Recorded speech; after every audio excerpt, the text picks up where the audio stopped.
Hello guys, and welcome back to the channel. So now guys, the battle for the heart and soul of Edo State is reaching fever pitch, and the proponents in this battle are on the one side some Ajebota boy, and on the other side some bus stop tout.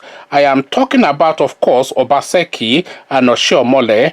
As guys, I bring you this. APC disqualifies Obaseki from Edo primary election. So now the battle between these two elements, Obaseki, who of course I'm sure you've already formed the conclusion, but just for clarity, the Ajebota is the Obaseki, and the bus stop tout, of course, is no other than the short little man from Edo State, Oshiomole.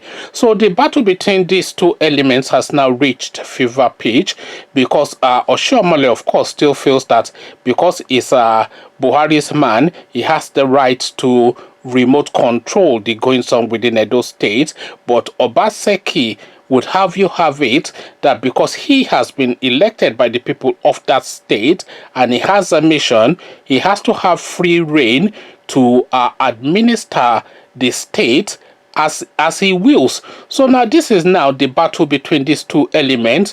One some short little runt of the litter, Oshiomole, and this rather erudite, because actually to be honest with you guys, for reasons of full disclosure, I just actually heard this Obaseki speak a couple of days ago when I was watching an interview that he did. Articulate, educated, refined, cultured, etc. All of these things you see presenting this guy, and I will urge you to go and listen to an Obaseki interview. You might not agree with what he says, but you will certainly be impressed by how he says it. And go and listen to Oshiomole, then you would, if you listen to Oshiomole, then you would hear nothing different than the guy that was telling you, Oshodima Wole, some bus stop conductor that's just who he is, really, and we all know that. So again, the headline, APC disqualifies Obaseki from Edo primary election. So they're trying to cut him off at the heels, so he doesn't even get the party ticket. So now let's now see how Oshiomole is going about this. Governor Godwin Obaseki has been disqualified from contesting in the APC primaries for the Edo State Governorship election. The chairman of the screening committee, Professor Jonathan Ayuba, announced on Friday, June 12, that Obaseki and two other aspirants were disqualified from the primaries, it has been reported. According to Ayuba, one of the reasons why the Edo State governor was disqualified is that he presented a higher school certificate which was not in existence. So let's just pause there for a moment. So this guy went to the University of Ibadan. So now, if you're a Nigerian, then you should know the University of Ibadan.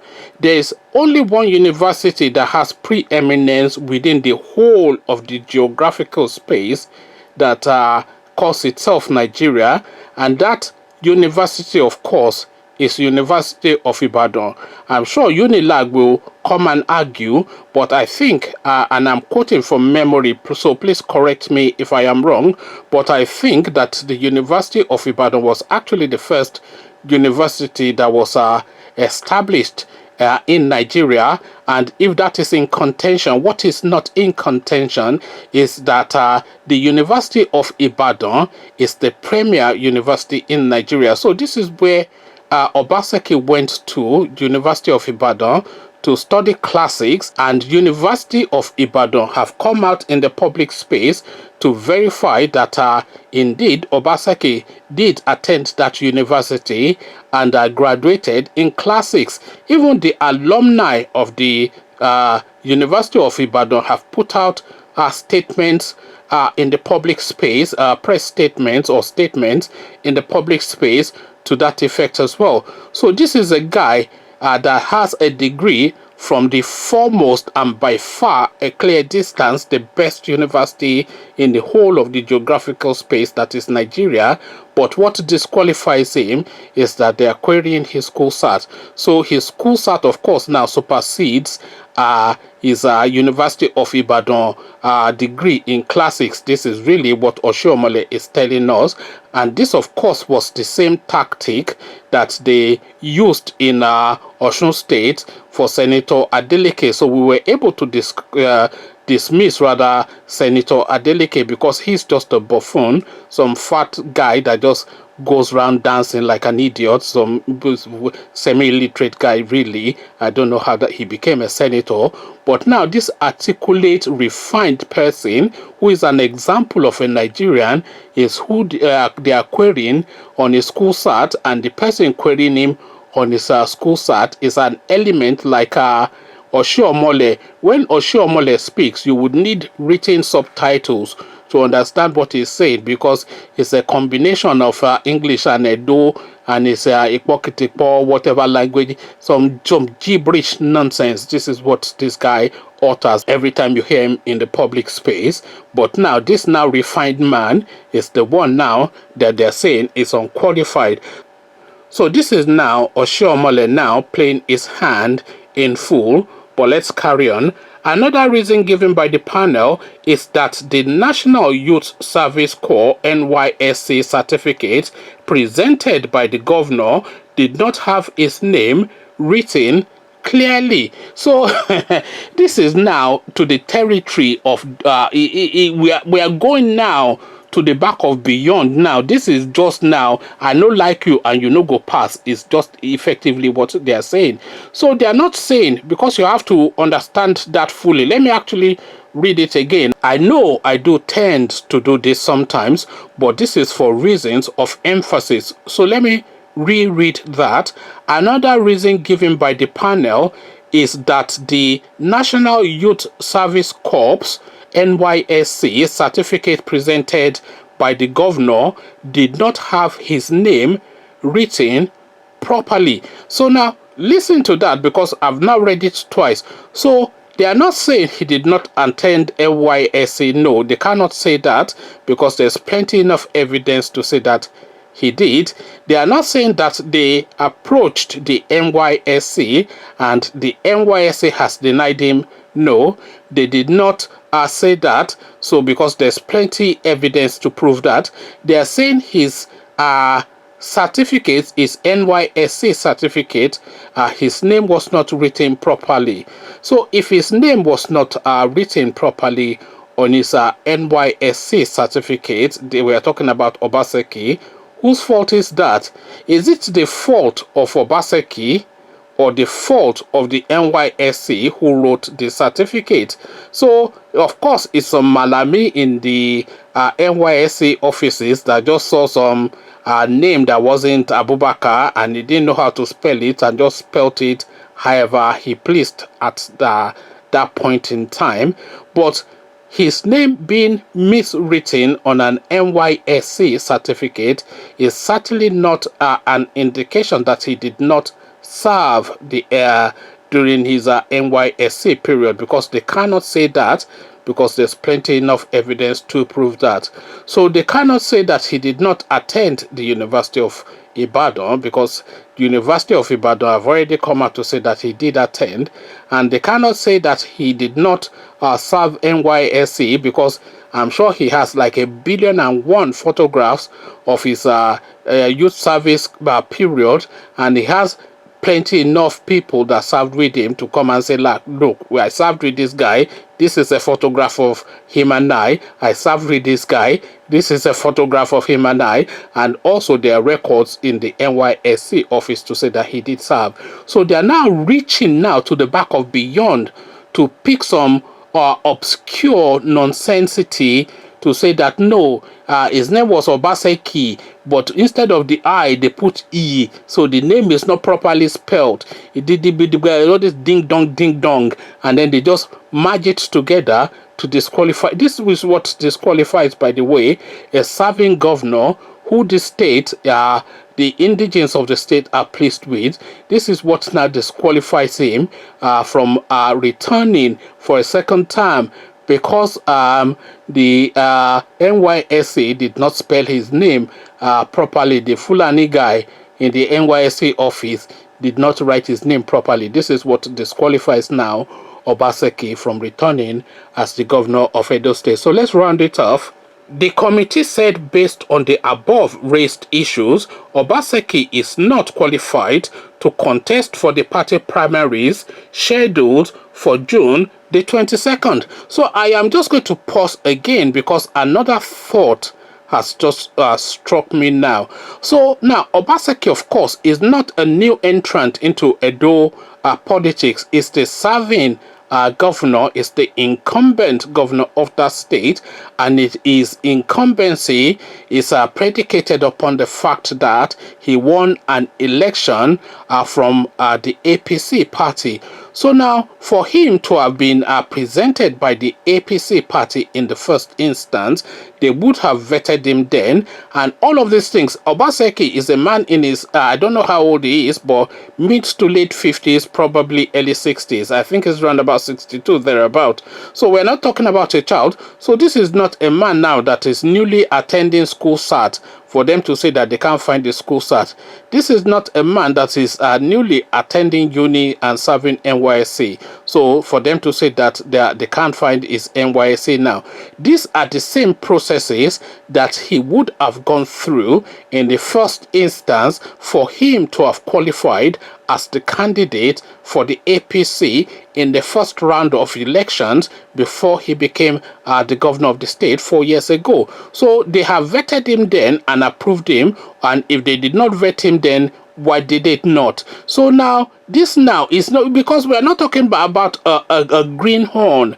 We're talking about an incumbent person, an experienced person, somebody that is marinated and satiated within the situation, and you're now telling us now that he does not now qualified, haven't qualified in the first instance, and served a 4-year term. So this, of course, makes a total nonsense of all of it, and this is Adams Oshiomole, of course. So you now go back to the analogy that I started this video off with, that this is a battle between an Ajebota and a bus stop tout. So you can see the different tactic that is being employed by the differing parties. So Obaseki will go on the national televisions and speak articulate English in a refined voice, but the gutter fighter, the mud slinger, the area boy is down in the dumps, rolling in the gutters and throwing mud at this Obaseki guy. So now, no matter how pristine your white outfit is, if they throw mud at your white outfit, it will stick. And this is what we are seeing playing out now between the short little runs from Edo State, Adams Oshiomole, the bus stop tout, and this now refined erudite guy who is out to destroy and almost certainly will. So now let's see what else is being said in this narration so we can round this off. Aside Obaseki, Ogie Wonye and Ido Ye Kemwen, sorry about the pronunciations, were disqualified from the names, whilst the trio of Eze, Iyamu, Odudu, and Osaro Obaze were cleared. So now, of course, now you now see it taking shape now. So Oshiomole is determined now to install his man there, and nobody will stop him. Meanwhile, Victor Osheke, a chieftain of APC, has insisted that the University of Ibadan did not answer the questions raised by those querying the academic credentials of Obaseki. That, of course, is a categorical lie, because the University of Ibadan and the Alumni Association of that university have both come out in the public space to verify this guy's credentials and his attendance of that institution. But then, of course, the truth has never been allowed to get in the way of a storyline within the Nigerian space. So we carry on. According to him, nobody is disputing Obaseki's claim that he graduated from the school. He said the only problem is about the credentials he said he obtained from the institution. According to him, based on the governor's O-level certificate, he, Obaseki, does not qualify to be admitted into the university. So there, look at, let's just pause there again, because there's an immediate contradiction there. He said, according to him, nobody is disputing Obaseki's claim that he graduated from the school, and that is the University of Ibadan. So, and he went on to say, he said the only problem is about the credentials he said he obtained from the institution. So that's the second stanza. But this is now the absolute contradiction. Now, bear in mind, he's saying that nobody is disputing that Obaseki attended UI. But now he went on to say, according to him, based on the governor's O-level certificate, he, Obaseki, does not qualify to be admitted into the university. So if you are not disputing that he graduated from the university, but you are questioning that his O levels does not even qualify him to attend that university, then you see the immediate contradiction then. But that is, of course, Nigerian speak. He also claimed that the documents the former governor attached to his expression of interest form in 2016 are different from those he attached to his 2020 form. So a lot of contradictions there already. Of course, he's not a former governor because he's still in situ. So it's the incumbent governor, is the current governor, because Edo State has no other governor apart from Obaseki, and he has not left that seat yet because an election has not even taken place. So already you can see the quality of people now that this Obaseki guy is contending with, much to his misfortune.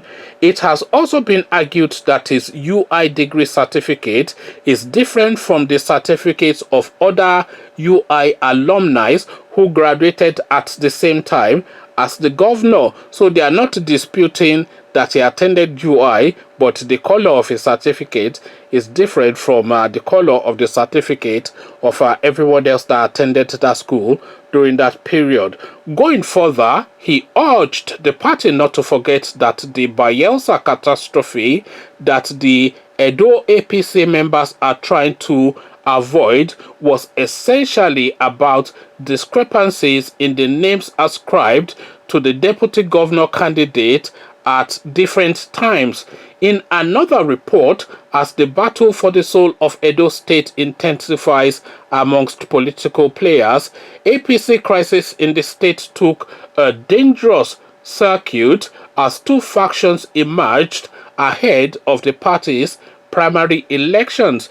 The two factions, said to be loyal to the duo of Governor Godwin Obaseki and Adams Oshiomole, have now been at loggerheads over the control of the party's secretariat. Oshiomole, APC national chairman, had directed a letter to the Independent National Electoral Commission (INEC) mandating the commission to relocate the state office from Airport Road, Benin City, where David Imuse presides as a state APC chairman. This, however, angered the chairman of another faction loyal to Governor Obaseki, Hans Lem Ojezua, who berated the party's national chairman for constituting illegality. Ojezua said it is the duty of the state executive, according to APC constitution, to determine where the party secretariat will be established. The factional chairman vowed to seek a court pronouncement that will put a stop to the illegality ploy being played ahead of the primary election by Oshiomole and his loyalists. So this is now Edo State politics, of course, a street fight, as you would expect of these people from Bendel State, now Edo and Delta State. I be wifey boy.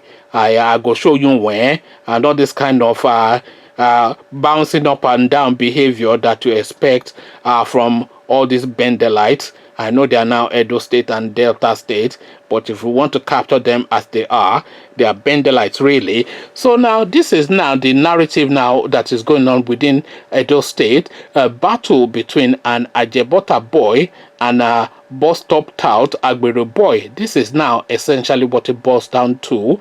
The Agbero street smart bus stop tout Adams Oshiomole versus the UI educated, refined, and erudite Obaseki. So this is where the battle line has been drawn within the Edo State political terrain.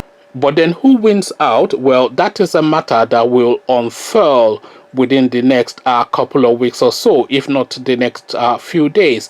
Conversations in the comment section. Pick a side, then come tell me all about it in the comment section. Adams Oshiomole or Obaseki. But before you do that, click on the red subscribe button so it turns gray. The bell button notifies you every time I drop a new video. Then come tell me who you're supporting, the Ajebota or the Agbero bus stop tout, in the comment section. So I'll leave you here. Carry this conversation on with you in the comment section. But here I say peace.